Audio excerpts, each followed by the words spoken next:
ಇವತ್ತಾರೆ bus ಬಾಗಿಲ್ನಾಗ ನಿಂತು ಹೋಗೋದಾಯ್ತು ನೋಡ್ರಿ. ನಮಸ್ಕಾರ ರೀ ಸೊಕರ್ ಮಂದಿಗೆ. ಇವತ್ ಲೇಟ್ ಮಾಡಿ ಹೊಂಟಿನಿ, ಯಾಕಂದ್ರ ಬೈಕ್ ತಗೊಂಡ್ ಹೋಗೋದೈತಿ. ಯಾವ್ದಂದ್ರ ನಮ್ ನವೀದ್ ಮಲಕಂದ ಅವ್ರ ಮನಿ ಬಲ್ಲಿ ಬಂದು ಬೈಕ್ ತಗೊಂಡ್ ಹೊಂಟಿನಿ. ಮುಂದ್ ಬಂದು ತಂಡಿ ಬಾಳ ಐತಿ ಅಂತೇಳಿ ಮಾಸ್ಕ್ ಟಪ್ಪಿಗೆ ಮತ್ತೆ ಇಯರ್ಬಡ್ಸ್ ಹಾಕೊಂಡು ಹಾಡಾಕ್ ಕೇಳ್ಕೊಂಡ್ ಹೊಂಟೇವ್ ನೋಡ್ರಿ. ಹಾಡಾಕ್ ಕೇಳ್ಕೊತ ನಮ್ ಕಾಲೇಜ್ ಬಂದೆವು. ಅಲ್ಲಿಂದ ಫಸ್ಟ್ ಲ್ಯಾಬಿಗ್ ಬಂದೆವು. ಇದನ್ನ ಕುಡ್ಸೋದೈತಿ, ಖರೆ ಒಟ್ಟ ಹೋಗಲ್ಲ.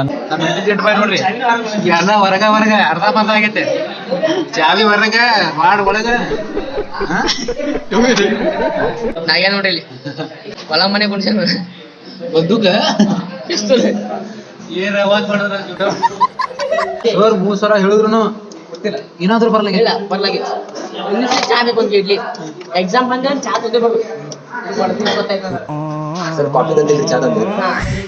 ಒಬ್ರಿಗೂ ಬರ್ಲಾಗಿತ್ತು. ಒಬ್ರಿಗೂ ಇಲ್ಲ ನೋಬಡಿ ಏನ್ ಅರ್ಥವೇ ಆಗ್ತಿಲ್ವೇ ಈ ಕೇಸು. ಲ್ಯಾಬ್ ಮುಗಿಸಿ ಡಾವ್ ಮಾಡಕ್ ಬಂದಿ ನೋಡ್ರಿ. ಈಗ ನಾ ಲವರ್ ಬಾಯ್ ನವೀದ್ ಮಾಲಕ್ ಲೇಟ್ ಆಗ್ತೈತ್ ಬರಾಕ ಅವನ್ ದೋಸ್ತ ಗಾಡಿ ಕೊಡಾಕ್ ಹೊಂಟ ನೋಡ್ರಿ. ಅಲ್ಲಿಂದ ಬಸ್ ಸ್ಟಾಂಡ್ ದಾಗ ಬರಾನ ಡೋರೆಮನ್ ನೋಡ್ರಿ ರೀಲ್ಸ್ ನೋಡ್ಕೊತ ಕೂತಾನ. ನಮ್ ಸ್ಟಾಪಿಗ್ ಬಂದ್ ನೋಡ್ತೀನಿ ಬಸ್ ಬಂದಿತ್ತು. ಎಷ್ಟ್ ರಶ್ ಐತ್ ನೋಡ್ರಿ ನಮ್ ಬಸ್. ಅಲ್ಲಿಂದ ಬಾಕಲ್ದಾಗ ನಿಂತ್ ಹೊಂಟೆ ನೋಡ್ರಿ. ದಿನ ಇದೇ ಪರಿಸ್ಥಿತಿ ನಮ್ದು. ಏನ್ ಮಾಡ್ಬೇಕು ಹೇಳ್ರಿ. ಬಂದು ಫ್ರೆಶ್ ಆಗಿ ಊಟ ಮಾಡಿ ಸ್ಕ್ರಿಪ್ಟ್ ಬರೆಯಾಕ್ ಕೂತ್ನಿ. ಇವತ್ತಿನ ಬ್ಲಾಗ್ ಇಷ್ಟ. ವಿಡಿಯೋ ಏನ್ರ ಇಷ್ಟ ಆಗಿತ್ತಂದ್ರ ಲೈಕ್ ಶೇರ್ ಫಾಲೋ ಮಾಡೋದ್ ಮರಿಬೇಡ್ರಿ.